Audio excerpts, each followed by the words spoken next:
Bom dia, graça e a paz de Cristo Jesus, devocional com Thaís Batista, com o tema Chamado de Deus.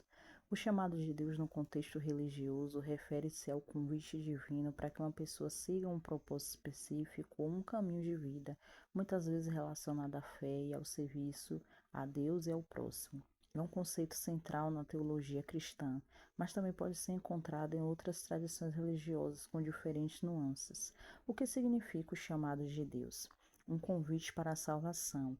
Em muitas tradições religiosas, o chamado de Deus é visto como um convite para se aproximar dele e receber a salvação, um propósito divino.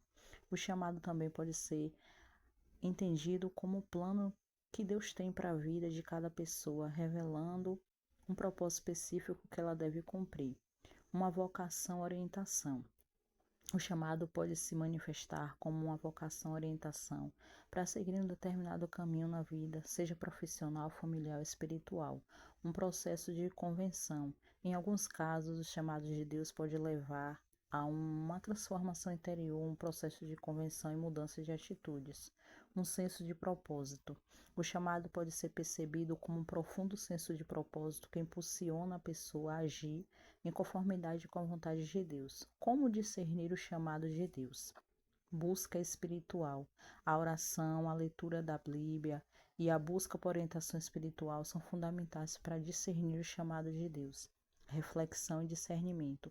É importante refletir sobre os próprios dons e talentos, buscando entender como eles podem ser usados para servir a Deus. Ouvir a voz de Deus. Algumas pessoas acreditam que Deus fala através de sentimentos, inspirações ou impressões no coração. Busca de aconselhamento. Buscar a orientação de líderes religiosos ou pessoas experientes na fé pode ajudar a discernir o chamado de Deus. Testemunho de outros. Observar como outras pessoas que se sentem chamadas por Deus vivem suas vidas pode servir de inspiração. O chamado de Deus e a vocação.